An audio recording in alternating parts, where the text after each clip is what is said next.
I won a $950 million lawsuit after my family destroyed my life. Now my brother, ex-lover, and stepmom are furious I donated every penny to the charity they publicly humiliated me at. Welcome back, family. If you haven't already, subscribe and say hi in the comments. We'd love to know where you're watching from. With that, let's continue today's story.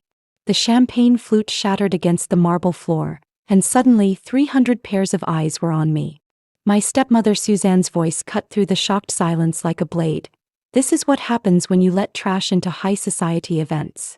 I stood there, my vintage gown, the one I'd saved 6 months to afford, dripping with red wine. My half-brother Craig was laughing, actually doubled over, while my ex-fiancé David filmed the whole thing on his phone. The Children's Hospital Foundation Gala, the charity I'd volunteered at for 7 years, had just become my personal nightmare. She probably stole that dress anyway, Suzanne continued, her lips curled in disgust. The crowd murmured. Some laughed. Others looked away uncomfortably. But nobody helped me.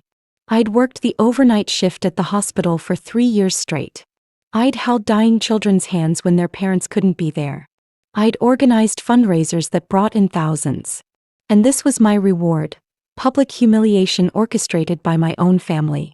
David stepped forward, still recording. This is gold. Wait till the guys see this. He was the man I'd planned to marry in 2 months.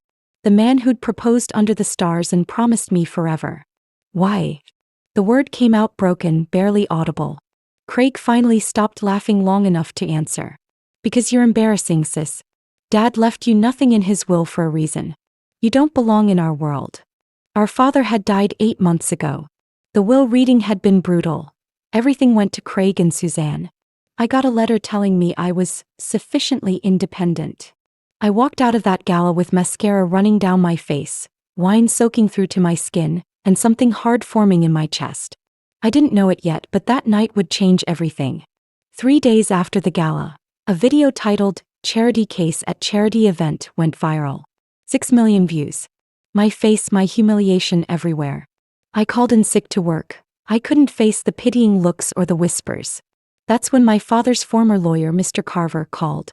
Miss Thompson, we need to talk about some documents I found. His voice was urgent, almost frightened. Can you come to my office immediately? And please tell no one. I arrived within the hour. Mr. Carver looked like he hadn't slept in days. He slid a folder across his desk, his hands trembling slightly. Your father had a second safe. I only discovered it when settling his office lease. What I found inside. He paused, choosing his words carefully. Miss Thompson, everything you've been told about your father's business was a lie. The documents revealed a nightmare. My father hadn't built his pharmaceutical empire through innovation. He'd stolen my late mother's research. Every patent, every breakthrough drug, every billion-dollar formula had been my mother's work. She died when I was 3, and he'd simply claimed everything as his own. There's more, Mr. Carver continued. Your mother had partners. They've been fighting for recognition for 28 years. The case is finally going to trial next month. And according to these documents, he pointed to a faded letter in my mother's handwriting. You're listed as a co-inventor on everything she created before her death. My hands shook as I read my mother's words. If anything happens to me, make sure Janice gets credit for what we built together. She's my legacy. She's my everything. The lawsuit is for $950 million, Mr. Carver said quietly.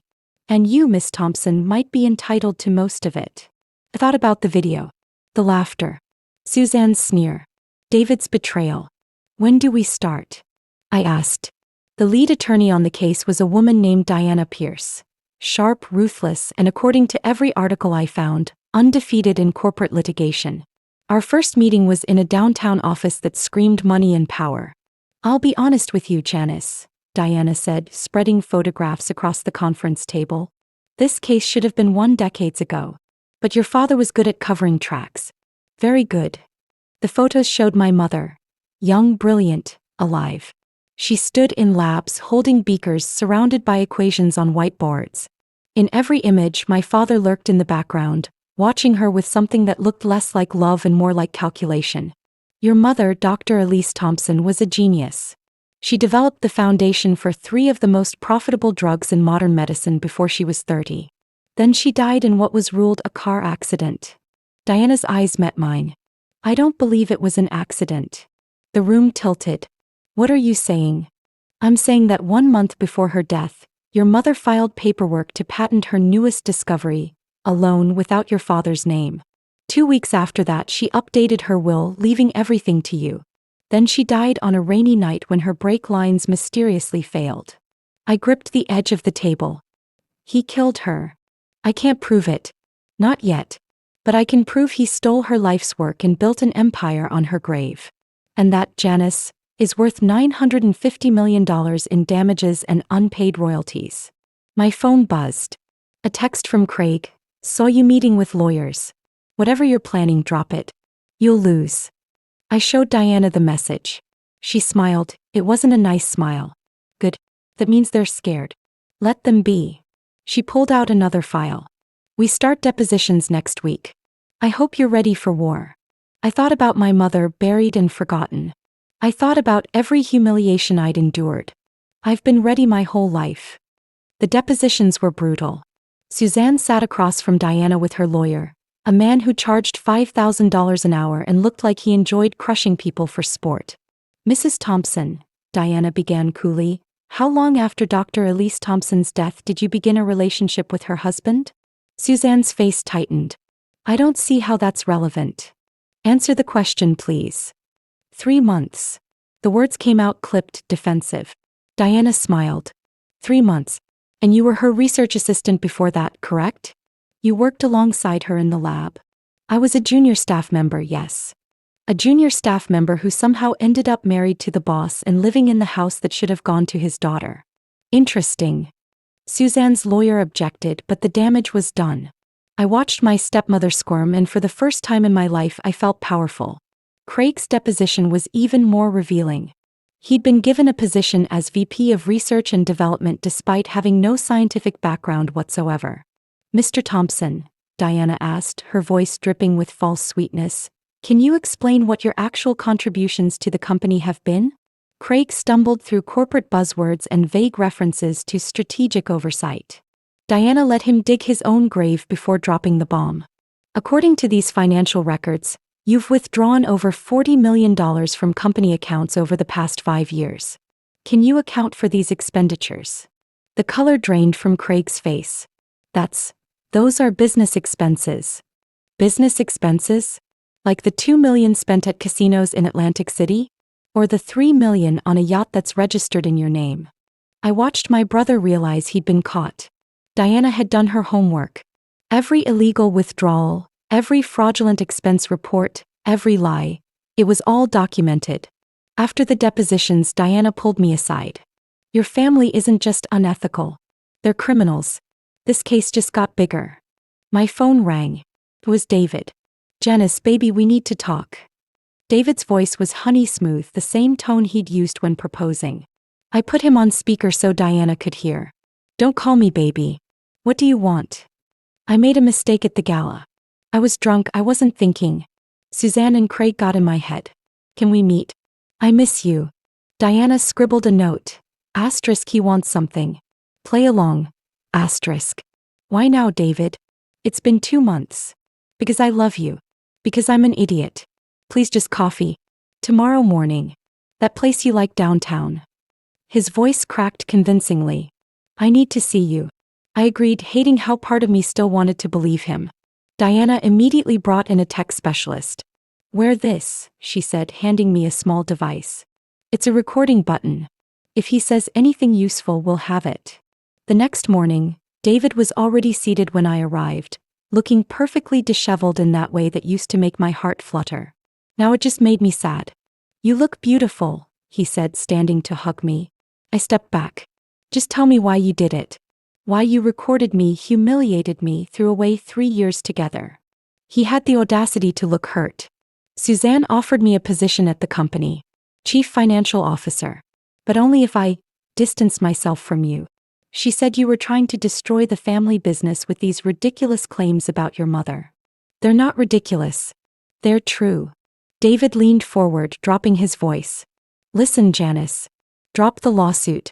Suzanne and Craig will give you $5 million. Cash, no strings attached. You can start over somewhere new. We can start over. There was the real reason for this meeting. And if I don't? His expression hardened. Then they have evidence that you've been stealing from the charity. Documents with your signature, authorizing transfers to personal accounts. It'll destroy you. I felt sick.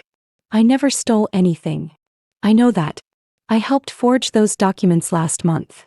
He said it so casually, like admitting to getting the wrong coffee order. So here's the deal. Take the money, disappear, and everyone wins. I stared at David across the coffee shop table, his words still hanging in the air like poison. He just admitted to conspiracy and fraud, and he had no idea I was recording every syllable. Let me get this straight, I said slowly, fighting to keep my voice steady. You fabricated evidence of embezzlement to blackmail me into dropping a legitimate lawsuit. And you think I'll just walk away? David shrugged. It's $5 million, Janice. More money than you'd see in 10 lifetimes working at that hospital. Be smart. And us. You said you wanted to start over. He had the decency to look uncomfortable. Suzanne said once this is settled, there's no reason we can't. I do love you. I just love financial security more. He laughed like this was all a joke, like he hadn't just demolished whatever was left of my heart. I stood up, my chair scraping loudly against the floor. You know what's funny, David? You're right about one thing. This is the moment everything changes. His smile faltered. What's that supposed to mean? It means you just confessed to multiple felonies. It means Suzanne and Craig are going to prison. And it means you're the stupidest man I've ever met. I pulled out my phone, showing him the recording app that had captured everything. The blood drained from his face. You can't. I already did. Diana's probably getting this transcribed right now. I leaned down, my voice cold. You filmed my worst moment and made it entertainment. So I'm returning the favor. Except my video actually matters. I walked out while he was still stammering, his phone pressed to his ear, probably warning Suzanne. Let them scramble. Let them panic. Diana called before I'd even reached my car. Janice, this is incredible. We have them on extortion, fraud, conspiracy. The original lawsuit just became a criminal investigation. Federal prosecutors want to talk. For the first time in months, I smiled. The federal investigation moved fast. Within a week, Craig was arrested for embezzlement. Suzanne was brought in for questioning about my mother's death. David had turned himself in, hoping for a plea deal. But it was the forensic accountant's discovery that shattered me completely. Mr. Carver called me to his office again, and this time he looked devastated. Janice, there's something you need to know about the night your mother died. I found medical records from the hospital where she was taken. She didn't die in the accident. The room seemed to shift. What? She died 3 hours later in the ICU. But here's what's important. She was conscious when they brought her in. He was talking. And a nurse documented what she said. He handed me a faded emergency room report.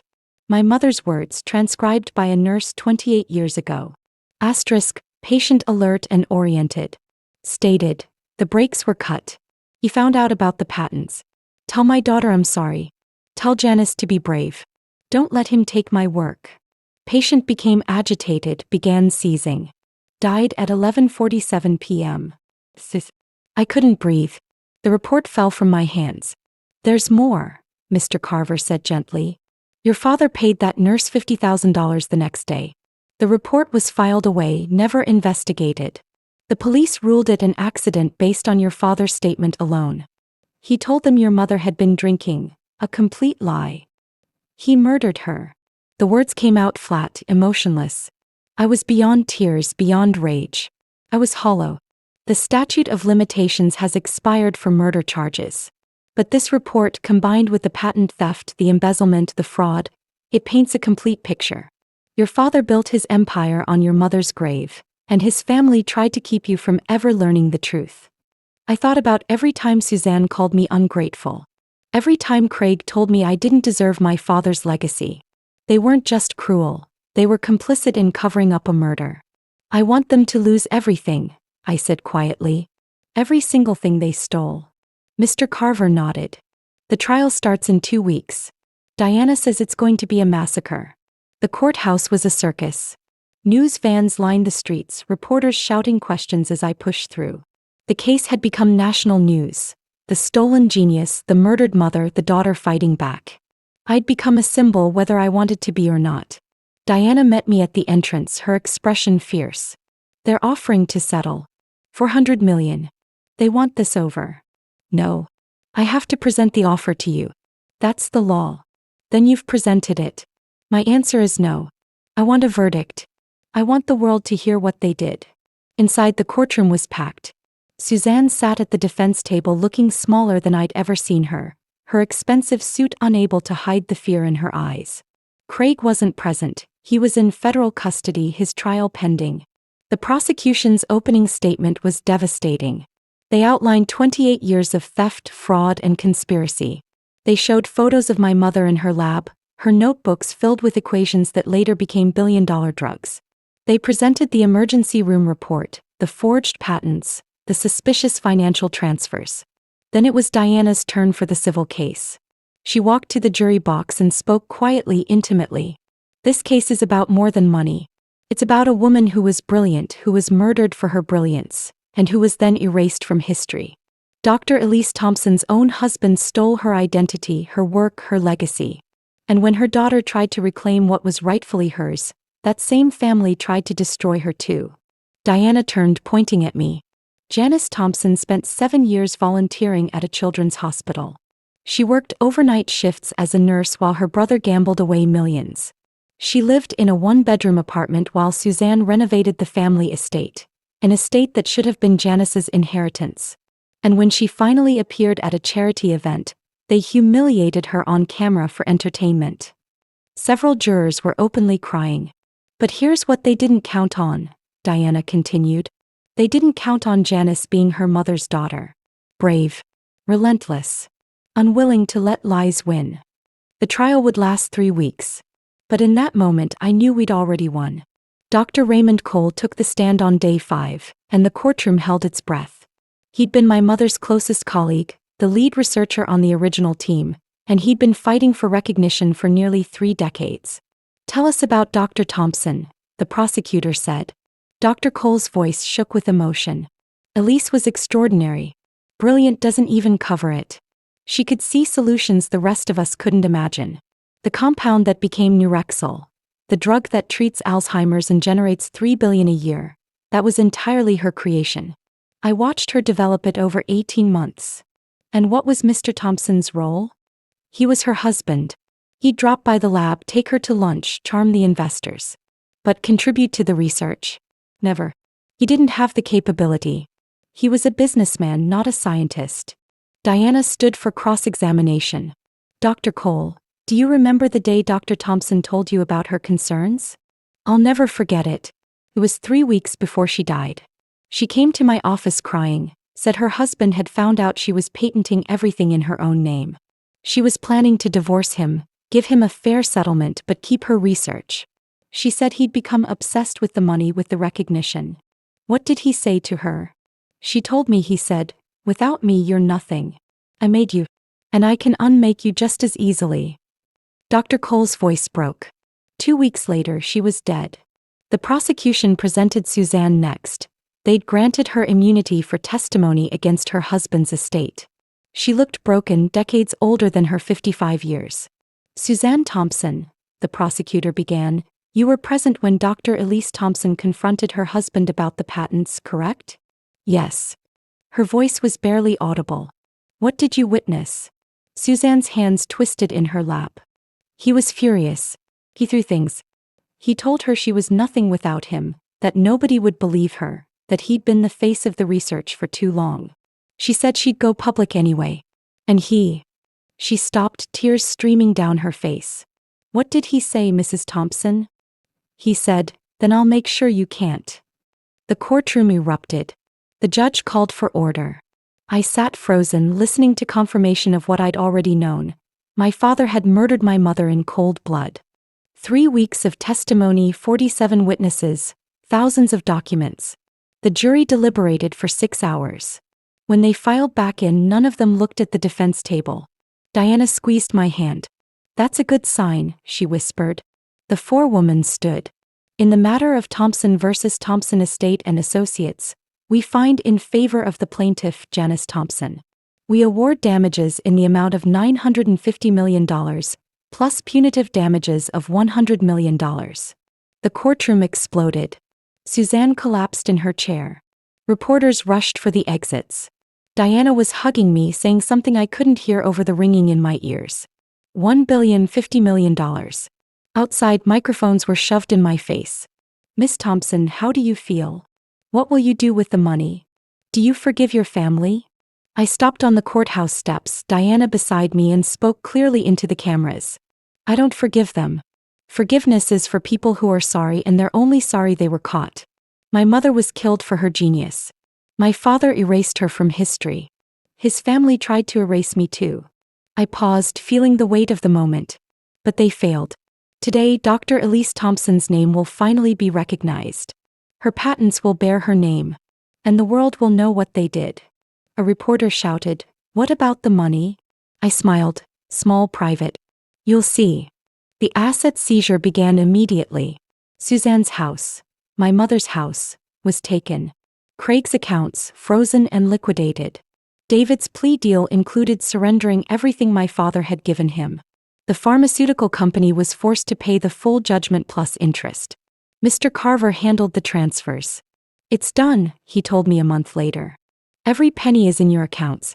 You're one of the richest women in America. I looked at the bank statements, all those zeros. Felt like blood money. It felt like my mother's grave finally had a headstone. Good, I said. Now let's give it away. Mr. Carver blinked. Excuse me. Every penny. I want it gone. The Children's Hospital Foundation, the charity where Suzanne had poured wine on me, where David had filmed my humiliation, where Craig had laughed while I stood in ruins, was having their annual board meeting when I arrived unannounced. I walked into that conference room wearing jeans and a t-shirt, carrying a folder that would change everything. The director, Mrs. Jameson, recognized me immediately. Miss Thompson, this is a closed meeting. I'll only take a moment. I placed the folder in front of her. I'm donating $1 billion to this foundation. All of it. Every penny from my lawsuit. The room went silent. Mrs. Jameson opened the folder, her hands shaking. Inside was the full transfer authorization, all legal documents signed and notarized. But, she stammered. This is why. Because 7 years ago I started volunteering here. I held children's hands while they died. I sang to them, read to them, loved them when nobody else could. This place made me who I am. So the money my mother earned through her genius, the money my father stole and built his empire on, it's going to save children's lives. It's going to fund research, build new wings, provide free treatment for families who can't afford it. I turned to leave, then paused. Oh, and one condition. Suzanne Thompson, Craig Thompson, and David Walsh are never to be associated with this foundation again. Their names will be removed from every plaque, every donor list, every photograph. They don't get to buy redemption. Mrs. Jameson was crying. Miss Thompson, this is the largest single donation in our history. We'll name the new research center after you. No. I smiled. Name it after my mother. The Dr. Elise Thompson Research Center. Let her name do the good my father prevented her from doing in life. The news broke an hour later. My phone exploded with calls. Diana, Mr. Carver, reporters, old friends. But 3 calls stood out. Suzanne screaming, "You stupid vindictive bitch. That was your inheritance. You could have been set for life." Craig from prison, "You gave it away? All of it? Do you know what I could have done with that money?" David crying, "I loved you. I really did. And you just threw away our future." I blocked all 3 numbers and never looked back. The aftermath was harder than the fight. The money was gone, transferred and spent on new hospital wings, research grants, treatment programs. My face was everywhere. Articles calling me a hero, a saint, an idiot who gave away $1 billion. I was none of those things. I was just tired. I'd moved across the country to a small apartment overlooking the water. I'd left nursing. Too many memories, too many pitying looks from co-workers who'd seen the viral video. I lived off the small inheritance my mother had left in a trust Suzanne never found, plus what I made writing grants for nonprofits. It wasn't glamorous. It wasn't easy. But it was mine. Diana visited me 6 months after the verdict. "You know," she said, watching the sunset from my tiny balcony, Most people would have kept the money. At least some of it. I didn't want it. It felt like wearing my mother's skin. Suzanne declared bankruptcy last month. She's living in a one-bedroom apartment in a bad part of town. Craig got 7 years for embezzlement. David lost his license to practice accounting. He's working at a call center. I should have felt satisfaction. Instead, I just felt empty. Do you regret it? Diana asked. Giving it all away? I thought about my mother's notebooks filled with equations and dreams. I thought about the children I'd held while they took their last breaths. I thought about the Dr. Elise Thompson Research Center that had just announced a breakthrough in pediatric cancer treatment, funded by my donation. No, I said finally. The money would have destroyed me just like it destroyed them. At least this way it does some good. But I'd be lying if I said the loneliness didn't hurt. I'd lost everyone. Family who never truly loved me, a fiancé who valued money over loyalty, friends who disappeared when I stopped being newsworthy. The victory felt Pyrrhic hollow. You did the right thing, Diana said softly, reading my thoughts. Even if it doesn't feel like it. I nodded, not trusting my voice. Outside, the ocean crashed against the shore, endless and indifferent. 2 years after the verdict, I received a letter from the Children's Hospital Foundation. They were dedicating the new research center and they wanted me there. I almost didn't go. The thought of returning to that city, that building where everything had fallen apart, it made my chest tight with anxiety. But I owed it to my mother. I owed it to every sick child who'd benefit from her genius. The ceremony was small, intimate. Mrs. Jameson gave a speech about transformation and hope. Dr. Cole was there, older now but smiling. And when they unveiled the plaque, the Dr. Elise Thompson Research Center, honoring a life of brilliance and compassion, I broke. I'd held it together for 2 years. Through the trial, the verdict, the donation, the exile. But seeing my mother's name in bronze, permanent and recognized, shattered whatever walls I'd built around my grief. A young woman approached me afterward. She was thin, fragile, wearing a bright pink scarf over her bald head. Miss Thompson, I'm Sarah. I just wanted to thank you. For what? I have leukemia. Stage 4. My family couldn't afford treatment. We were going to just give up. But the foundation's new program, the one funded by your donation, it covered everything. My treatment, my medications, everything. I've been cancer-free for 3 months. She hugged me, this stranger who was alive because I'd given away everything. And suddenly the emptiness didn't hurt quite as much. More people came forward with stories. Children who were alive because of new research. Families who hadn't lost their homes to medical debt. Doctors who could finally pursue treatments they'd only dreamed about. My mother's work, finally doing what she'd always intended, saving lives. I never reconciled with Suzanne, Craig, or David. I never got closure or apologies. They didn't deserve my forgiveness and I didn't need theirs. The lawsuit had been won, the money distributed, justice served as much as it ever is in an unjust world. But standing in that hospital, surrounded by people my mother's legacy had saved, I realized something. I hadn't lost. I'd won in the only way that mattered. My mother's name would outlive everyone who tried to erase her. The children who survived because of her genius would tell their own children about Dr. Elise Thompson. Me. I'd protected her legacy, honored her memory, and turned blood money into hope. The victory had cost me everything. My family, my love, my fortune, my innocence. I lived simply now, worked quietly, loved carefully. I would never be rich. I would probably always be alone. The scars from betrayal ran deep and trust didn't come easily anymore. But when I closed my eyes at night, I saw my mother's face. Proud, relieved, finally at peace. And that was worth more than $1 billion. That was worth everything.